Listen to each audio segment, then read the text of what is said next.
आप सभी को नमस्कार। एमजी मोटर्स इंडिया ने अपनी तीसरी इलेक्ट्रिक व्हीकल विंडसर को लॉन्च किया था 3 महीने पहले। 3 महीनों में लगभग 10,000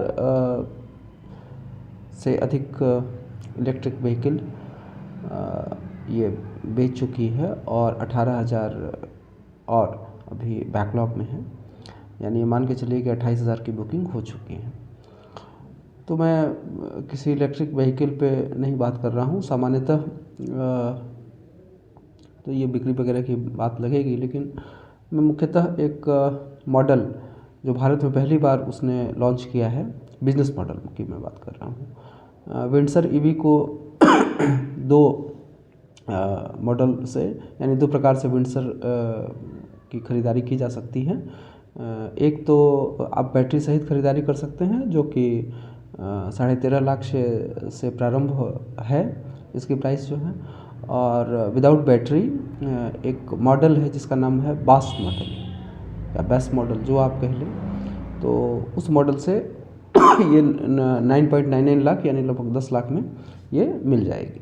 तो मैं इसी मॉडल पे लॉन्च कर रहा हूँ, क्योंकि ये मुझे संभावनाओं से भरा लगा। भारत जैसे देश में जहाँ middle class upper middle class की संख्या बहुत कम है, तो यहाँ प्राइस सेंसिटिविटी बहुत अधिक है। तो ऐसी स्थिति में यदि बास मॉडल सक्सेसफुल रहता है तो ये जो पेट्रोल और डीजल वाली जो कार्स हैं वो सेगमेंट है, उसकी जगह पे ईवी वाले सेगमेंट को स्थान पाने में बहुत हेल्प करेगा। बेस का अर्थ है बैटरी एज ए सर्विस। इसे दूसरे अर्थों में कहें तो यह बैटरी का सब्सक्रिप्शन प्लान है जो इलेक्ट्रिक व्हीकल के प्रारंभिक मूल्य को घटा देता है। इसे यूँ कहें कि आप कार की फाइनेंसिंग, यदि कार ईएमआई पे ले रहे हैं तो कार की फाइनेंसिंग अलग करा सकते हैं और बैटरी की फाइनेंसिंग अलग करा सकते हैं।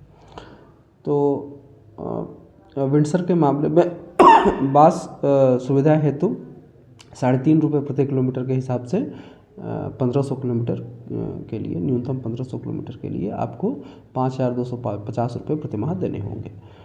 किस फाइनेंस कंपनी से यह सुविधा ली जा रही है, इसके आधार पर यह बढ़ भी सकता है। साथ ही चार्जिंग का जो कॉस्ट है वो भी अलग से देना होगा। इन सब चीज़ों को इन्वॉल्व भी करें तो भी यदि आप 1500 किलोमीटर किसी पेट्रोल गाड़ी से चलते हैं तो एक तो उसकी प्रारंभिक प्राइस अपनी जगह है, और उसका जो पेट्रोल वगैरह का कॉस्ट है वो ये जो 1500 किलोमीटर के हिसाब से देखें तो 1500 किलोमीटर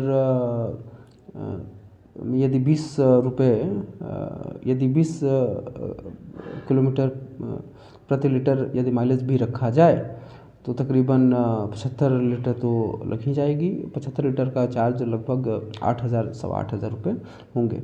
तो ये कुल मिला के सस्ता ही पड़ेगा, आधे के लगभग, या थोड़ा 60 या 65% ये पड़ेगा।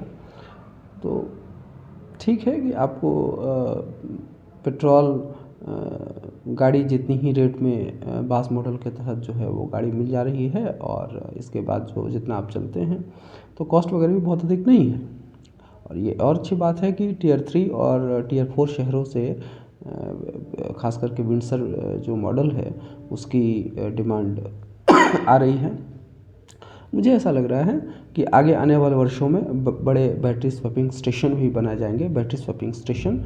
और जिस प्रकार से बस मॉडल में बैटरी अलग से फाइनेंस कराई जा सकती है, बैटरी स्वैपिंग भी एक वास्तविकता बन जाएगी।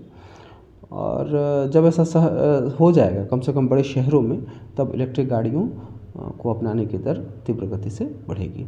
तो ये बास मॉडल और इलेक्ट्रिक बैटरियों की स्वैपिंग, ये दोनों मिलकर के ईवी के क्षेत्र में एक बड़ा परिवर्तन, मैं क्रांति शब्द के यूज से बचता हूँ, तो एक बड़ा परिवर्तन उपस्थित कर सकती है उनको अपनाने की दर में। बहुत बहुत धन्यवाद।